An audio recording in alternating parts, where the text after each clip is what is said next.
अगर आप UPSC civil service exam की प्रिपरेशन कर रहे हैं और आपने मेंस एग्जामिनेशन में इलेक्ट्रिकल इंजीनियरिंग को ऑप्शनल सब्जेक्ट सेलेक्ट किया है तो इस वीडियो को एंड तक देखना। इस वीडियो में मैं आपको बताने वाला हूं सिलेक्शन का प्रोसीजर क्या रहने वाला है, एग्जाम का पैटर्न कैसा क्या रहेगा और इलेक्ट्रिकल इंजीनियरिंग सब्जेक्ट का यहां पर फुल सिलेबस भी हम यहां पर डिस्कस करेंगे। तो अगर आप इलेक्ट्रिकल इंजीनियरिंग से बिलोंग करते हैं, इलेक्ट्रिकल इंजीनियरिंग की तैयारी करते हैं, तो सेंट्रल गवर्नमेंट में जो भी आपके एग्जाम्स होते हैं इलेक्ट्रिकल इंजीनियरिंग से रिलेटेड, इस पर हमने महा पैकेज लॉन्च कर दिया गया है। इसकी जो आपकी कोर्स की फी रहने वाली है वो आपकी 1999 रुपीज रहेगी। और इसमें आपके महा पैकेज में क्या इंक्लूड रहेगा, इसमें आपका ई बुक इंक्लूड रहेगा।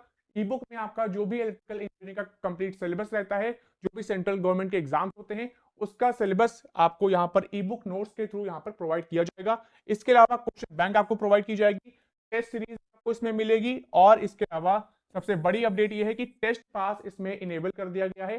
टेस्ट पास आपका इसलिए इंपॉर्टेंट है, टेस्ट पास में 3000 प्लस आपके मॉक टेस्ट भी इसमें शामिल है, तो ये भी आपको फ्री ऑफ कॉस्ट मिलने वाला है इसी महा पैकेज में। और आपको प्रीवियस ईयर क्वेश्चन पेपर ये भी आपको महा पैकेज में देखने को मिलेंगे। तो इसको कैसे एनरोल करना है, आपको हमारी वेबसाइट rankingpediaeducation.com पर विजिट कर सकते हैं, लिंक आपको डिस्क्रिप्शन पे मिल जाएगी। अब चलिए डिस्कस कर लेते हैं सिलेक्शन का प्रोसीजर कैसे क्या रहने वाला है, एग्जाम पैटर्न कैसा क्या रहेगा, सिलेबस इसका क्या रहने वाला है। यूपीएससी सीएससी का सिलेक्शन का प्रोसीजर कैसा क्या रहता है, एग्जाम पैटर्न कैसा क्या रहता है। तो सिलेक्शन प्रोसीजर की अगर हम बात करें तो आपके 3 स्टेजेस होते हैं। पहला आपका प्रीलिम्स होता है, फिर दूसरा आपका मेंस होता है और थर्ड आपका इंटरव्यू राउंड होता है। ठीक है, आपकी जो फाइनल मेरिट लिस्ट प्रिपेयर की जाती है वो आपके मेंस एग्जाम और आपकी इंटरव्यू के बिहार पर प्रिपेयर की जाती है। इसके अलावा इंटरव्यू के बाद आपका डॉक्यूमेंट वेरिफिकेशन राउंड होता है। अब यहाँ पर बात कर लेते हैं प्रिलिमिनरी एग्जामिनेशन के एग्जाम पैटर्न आपका कैसा क्या रहता है। तो इसमें आपके 2 पेपर होते हैं, पेपर 1 और पेपर 2। पेपर 1 आपका जनरल स्टडीज का होता है यानी कि जीएस का होता है और ये आपका ऑब्जेक्टिव टाइप का रहता है, यानी कि इसमें आपके एमसीक्यूज पूछे जाते हैं। ये आपका 200 मार्क्स का रहता है और ड्यूरेशन की बात करें तो 2 आवर्स का आपका जीएस का पोर्शन रहता है। तो पेपर 2 जो है वो आपका सी सैट का रहता है, यानी कि एप्टीट्यूड टेस्ट का आपका ये पेपर रहता है, या फिर ये भी आपका ऑब्जेक्टिव टाइप एमसीक्यू बेस्ड रहता है।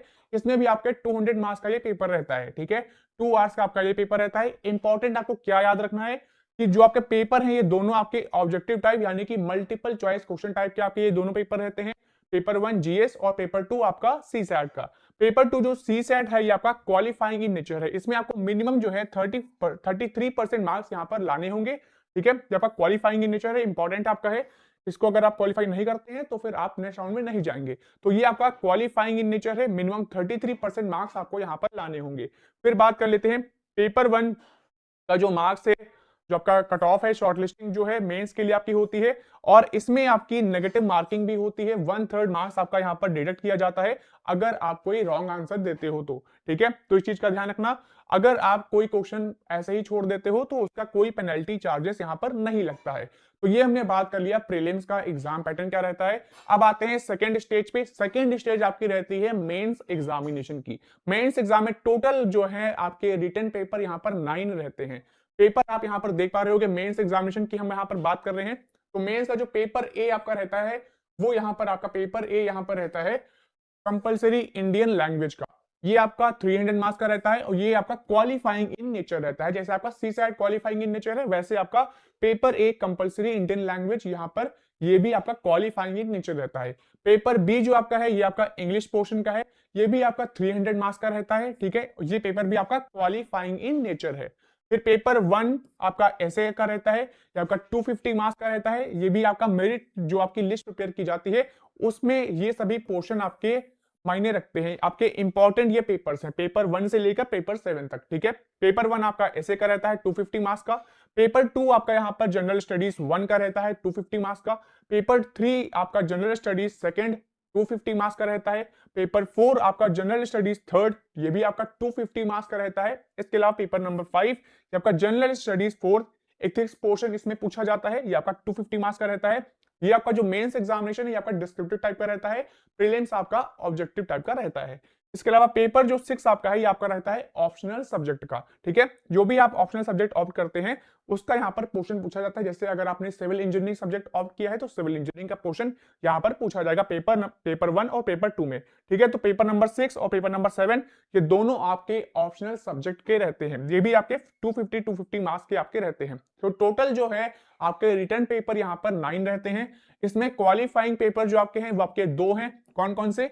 ये दो आपके पेपर नंबर ए और पेपर नंबर बी, ये दोनों आपके क्वालिफाइंग इन नेचर रहते हैं, यानी कि इंडियन लैंग्वेज कोई आपको चूज करनी होगी। ठीक है, आप कोई इंडियन लैंग्वेज चूज करें। उसके बाद आपका जो पेपर बी है वो आपका इंग्लिश का रहता है, कि दोनों आपका क्वालिफाइंग इन नेचर रहता है। मेरिट जो है आपके 7 पेपर जो हैं आपके पेपर 1 से लेकर पेपर 7 तक, इनसे आपकी प्रिपेयर की जाती है। तो मेरिट पेपर्स आपके यहाँ पर 7 रहने वाले हैं। टोटल मार्क्स अगर हम रिटर्न एग्जामिनेशन की बात कर लेते हैं, मेंस एग्जामिनेशन की, तो 1750 आपका जो है टोटल रिटर्न मार्क्स यहां पर रहता है मेंस एग्जामिनेशन का। अब आते हैं थर्ड स्टेज में। थर्ड स्टेज आपकी आती है फाइनल इंटरव्यू की।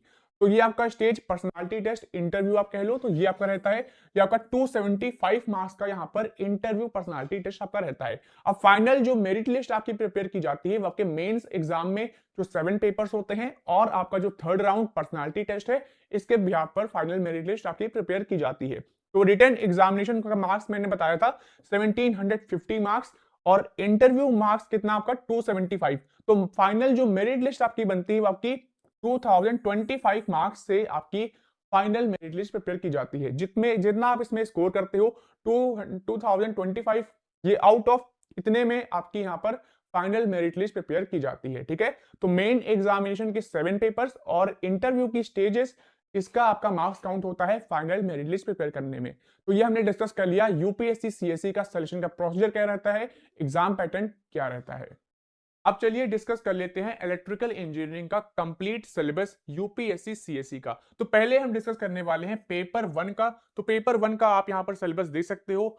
इसमें जो आपका इंपॉर्टेंट टॉपिक, जो आपका स्टार्टिंग टॉपिक है वो आपका है सर्किट्स थ्योरी के। बहुत से सब टॉपिक्स हैं, जैसे आपका सर्किट कंपोनेंट्स है, नेटवर्क आप आपका है, केसीएल केवीएल। ठीक है, ये भी आपके इसमें आते हैं। इसमें आपका ट्रांजिस्टर एनालिसिस है। इसके अलावा साइनसॉइडल स्टेडी स्टेट एनालिसिस आपका है, टू पोर्ट नेटवर्क्स आपके हैं, और भी अदर यहाँ पे टॉपिक्स आपको दिख रहे हैं। नेक्स्ट आपका जो टॉपिक है वो आपका है सिग्नल्स एंड सिस्टम। इसमें आपके बहुत से सब टॉपिक्स रहने वाले हैं, जैसे कि representation of continuous time and discrete time signals systems के बारे में, टीआई सिस्टम्स। ठीक है, ये आपका टॉपिक्स है। जेट ट्रांसफॉर्म आपका क्या है, ट्रांसफर फंक्शन, ये आपके सब टॉपिक्स रहने वाले हैं। Sampling and recovery of signals, DFT है, एफएफटी प्रोसेसिंग है। ठीक है, एनालॉग सिग्नल्स, ये सब आपके सब टॉपिक्स रहेंगे सिग्नल एंड सिस्टम्स में। और यहाँ पर अगला जो इंपॉर्टेंट टॉपिक है वो आपका टॉपिक यहाँ पर रहने वाला है ईएम थ्योरी। अब ईएम थ्योरी में आपके बहुत से सब टॉपिक्स हैं, जैसे आपका है मैक्सवेल्स इक्वेशन, काफी बार पूछी जाती है, क्वेश्चन आते हैं। Wave propagation in bounded media आपका है, बाउंड्री कंडीशन आपका है, reflection and refraction of plane waves, ये भी आपका टॉपिक है। अगला आपका यहाँ पर टॉपिक है एनालॉग इलेक्ट्रॉनिक्स। अब एनालॉग इलेक्ट्रॉनिक्स में भी आपके बहुत से सब टॉपिक्स, जैसे आपका characteristics and equivalent circuits, large और स्मॉल सिग्नल्स। ठीक है, ये भी आपका है। बीजीटी है, जेएफटी ईटी है आपका है। फिर आपका ये है डायोड सर्किट्स, इसमें आपका क्लिपिंग है, क्लैंपिंग है, रेक्टिफायर है। ठीक है, बाइसिंग और बाइस स्टेबिलिटी आपके टॉपिक्स यहाँ पर रहने वाले हैं। करंट मिरर आपका, इसकी सिलेबस की जो पीडीएफ है मैंने अपने एप्लीकेशन रैंकिंग पीडिया एजुकेशन पर प्रोवाइड कर दी है। तो रैंकिंग पीडिया एजुकेशन ऐप को इंस्टॉल कर ले, वहां से आप सिलेबस ये एक्सेस कर सकते हैं। फिर अगला यहाँ पर जो आपका इंपॉर्टेंट सब टॉपिक है एनालॉग इलेक्ट्रॉनिक्स में, तो वो है आपका एम्पलीफायर। अब एम्पलीफायर में भी आप यहाँ पर सिंगल मल्टी स्टेज सिलेबस आपका यहाँ टॉपिक है। इसके अलावा डिफरेंशियल है, ऑपरेशनल फीडबैक एंड पावर है, एनालिसिस ऑफ एम्पलीफायर है, फ्रीक्वेंसी रिस्पॉन्स ऑफ एम्पलीफायर्स आपका है। ठीक है, फिल्टर्स है। इसके अलावा यहाँ पर आपका फंक्शन जनरेटर्स है, वेव शेपिंग सर्किट्स आपके यहाँ पर टॉपिक्स होने वाले हैं।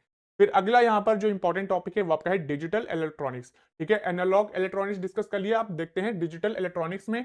तो इसमें भी आपके बहुत से सब टॉपिक्स हैं, जैसे आपका है बूलियन अलजेब्रा है, मिनिमाइजेशन ऑफ बूलियन अलजेब्रा। ठीक है, लॉजिक गेट्स आपके इसमें काफी ज्यादा पूछे जाते हैं। आईसी फैमिलीज है, डीटीएल है, टीटीएल है, ईसीएल, एमओएस, ये सभी आपके हैं। सीएमओएस आपका है, कॉम्बिनेशनल सर्किट्स, इसमें आपका अरिथमेटिक सर्किट्स है, पोर्ट कन्वर्टर्स है, मल्टीप्लेक्सर्स है, डिकोडर्स है, ये सभी टॉपिक्स यहाँ पर रहेंगे। इसके अलावा सैंपल एंड होल्ड सर्किट्स है, एडीसीज है, डीएसीज है, और भी अदर टॉपिक्स यहाँ पर है। लॉजिक इंप्लीमेंटेशन यहाँ पर है यूजिंग प्रोग्रामेबल डिवाइसेस जैसे आपका रोम, पीएलए, एफपीजीए, ये सभी आपके टॉपिक्स यहाँ पर रहेंगे डिजिटल इलेक्ट्रॉनिक्स में। फिर नेक्स्ट आपका इसमें टॉपिक है यूपीएससी सीएससी में, वो है आपका 6 नंबर पर एनर्जी कन्वर्जन में। आपका जो सब टॉपिक है वो आपका है principle of electromechanical energy conversion, आपका टॉर्क है, ईएमएफ के बारे में, ठीक है, रोटेटिंग मशीन्स के बारे में, डीसी मशीन्स के बारे में है, कैरेक्टरिस्टिक्स एंड परफॉर्मेंस एनालिसिस आपका है, principle of operation and analysis इसमें है, रेगुलेशंस है, कोफिशिएंट है, एफिशिएंसी आपका है, 3 फेज ट्रांसफार्मर है, 3 phase induction machines, synchronous machines है, उसकी कैरेक्टरिस्टिक्स हैं, ठीक है, ये सभी आपके टॉपिक्स रहेंगे। परफॉर्मेंस एनालिसिस इनकी सिंक्रोनस मशीन और 3 फेज ट्रांसफार्मर्स की, ये सभी आपके टॉपिक्स रहने वाले हैं एनर्जी कन्वर्जन में। नेक्स्ट आपका यहाँ पर जो टॉपिक है वो आपका है power electronics and electric device drivers, ठीक है।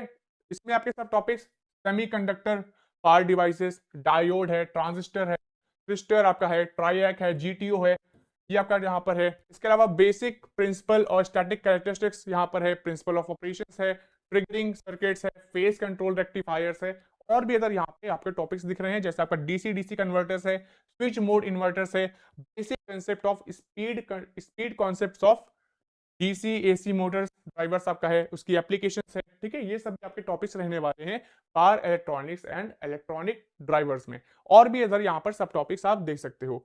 फिर नेक्स्ट आपका यहाँ पर टॉपिक है एनालॉग कम्युनिकेशन। अब एनालॉग कम्युनिकेशन में आप यहाँ पर सब टॉपिक्स देखोगे तो इसमें आपका है रैंडम वेरिएबल्स, इसमें रैंडम वेरिएबल्स में आपका है कंटिन्यूअस डिस्क्रीट है, प्रोबेबिलिटी है, प्रोबेबिलिटी फंक्शंस आपके यहाँ पर टॉपिक हैं, स्टैटिस्टिकल एवरेजेस है, प्रोबेबिलिटी मॉडल्स है, अदर टॉपिक्स हैं जैसे आपका लीनियर सीडब्ल्यू मॉड्यूलेशन है, एम्पलीट्यूड मॉड्यूलेशन आपका है, डीएसबी है, डीएसबी एससी है, एसएसबी है, मॉड्यूलेटर्स के बारे में ज्यादातर आपके ये टॉपिक रहे, फेज एंड फ्रीक्वेंसी मॉड्यूलेशन है, पीएम और एफएम सिग्नल्स के बारे में, ठीक है, सीएफ सीडब्ल्यू मॉड्यूलेशन सिस्टम, ये सभी आपके टॉपिक्स रहने वाले हैं एनालॉग कम्युनिकेशन में। फिर नेक्स्ट आपका यहाँ पर जो सब टॉपिक है वो आप यहाँ पर देख सकते हो सब टॉपिक, जैसे एएम रिसीवर्स है, ठीक है, कम्युनिकेशन रिसीवर्स है, एफएम रिसीवर्स है, तो रिसीवर्स मॉड्यूलेशन के बारे में आपका यहाँ पर रहेगा। अब आते हैं पेपर 2 में, तो पेपर 2 में आप यहाँ पर टॉपिक देख सकते हो। पहला जो आपका पेपर 2 में इंपॉर्टेंट टॉपिक है वो आपका है कंट्रोल सिस्टम।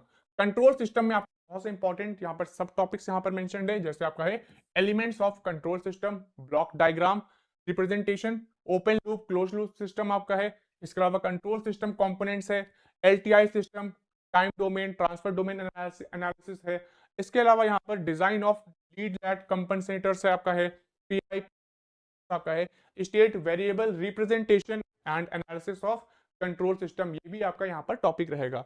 फिर अगला यहाँ पर इंपॉर्टेंट जो टॉपिक है वो आपका है माइक्रो प्रोसेसर और माइक्रो कंप्यूटर्स। अब माइक्रो प्रोसेसर और माइक्रो कंप्यूटर्स पे आते हैं, यहाँ पर भी आपको सब टॉपिक्स दिख रहे हैं, जैसे आपको पीसी ऑर्गेनाइजेशन है, आपका सीपीयू इंस्ट्रक्शन सेट है, रजिस्टर सेटिंग टाइमिंग आपका है, और आपका प्रोग्रामिंग है, इंटरप्ट्स है, मेमोरी इंटरफेसिंग है, इनपुट आउटपुट इंटरफेसिंग आप यहाँ पर है, ठीक है, प्रोग्रामेबल पेरिफेरल डिवाइस आपका है। फिर अगला यहाँ पर टॉपिक इसमें है मेजरमेंट एंड इंस्ट्रूमेंटेशन, इसमें भी आपके सब टॉपिक्स हैं, जैसे आपका एरर एनालिसिस आपका है, measurement of current, voltage, power, energy, power factor, ये सभी टॉपिक्स आपके हैं, रेजिस्टेंस है, इंडक्शन है, कैपेसिटेंस है, फ्रीक्वेंसी है। इसके अलावा भी आप अदर आपके सब टॉपिक्स हैं, जैसे आपका है ब्रिज मेजरमेंट है, सिग्नल कंडीशनिंग सर्किट है, ये सभी टॉपिक्स यहाँ पर रहेंगे। फिर अगला यहाँ पर टॉपिक है पावर सिस्टम का। अब पावर सिस्टम में आप यहाँ पर सब टॉपिक्स देख सकते हो, जैसे आपका है एनालिसिस एंड कंट्रोल, इसमें आपका steady state performance of overhead transmission lines और केबल्स के बारे में है, और यहाँ पर है principle of active and reactive power transfer and distribution, ये भी आपका इसमें है, voltage control and power factor correction आपका है, सिमेट्रिकल कंपोनेंट्स आपका है, analysis of symmetrical and unsymmetrical components आपका है, ठीक है, फॉल्ट्स के बारे में है, कॉन्सेप्ट ऑफ सिस्टम स्टेबिलिटी आपका, स्विंग एरिया क्राइटेरियन है आपका है, स्टैटिक VAR सिस्टम, ये भी आपका पूछा जाएगा, basic concept of HVDC transmission, इससे भी आपके क्वेश्चन आते हैं। अगला यहाँ पर जो टॉपिक है पावर, यहाँ पर पेपर 2 में, तो वो है आपका यहाँ पर पावर सिस्टम प्रोटेक्शन। अगर हम टॉपिक्स की बात कर लें तो प्रिंसिपल ऑफ ओवर करंट आपका है, डिफरेंशियल एंड डिस्टेंस प्रोटेक्शन आपका टॉपिक है, कंसेप्ट ऑफ सॉलिड स्टेट रिलेस आपका है, सर्किट ब्रेकर्स है, कंप्यूटर एडेड प्रोटेक्शन आपका है, इंट्रोडक्शन यहाँ पर देखिए, लाइन, बस, जनरेटर, ट्रांसफार्मर प्रोटेक्शन, न्यूमेरिकल रिलेस आपका है, और एप्लीकेशन यहाँ पर है DSP2 प्रोटेक्शन की, ठीक है। अगला टॉपिक यहाँ पर है डिजिटल कम्युनिकेशन, इसमें आपका है पल्स कोड मॉड्यूलेशन पीसीएम, ठीक है। फिर है डिफरेंशियल पल्स कोड मॉड्यूलेशन डीपीसीएम, फिर है डेल्टा मॉड्यूलेशन, डिजिटल मॉड्यूलेशन और डी मॉड्यूलेशन स्कीम्स। ये सभी आपके टॉपिक्स रहेंगे डिजिटल कम्युनिकेशन में। फिर और भी यहाँ पे सब टॉपिक्स आपको दिख रहे हैं, ये सभी आपके सब टॉपिक्स यहाँ पर रहने वाले हैं, जैसे कि फेज एंड फ्रीक्वेंसी की स्कीम्स, इसमें आपका है एएसके है, पीएसके, एफएसके, ये सभी आपकी स्कीम्स हैं।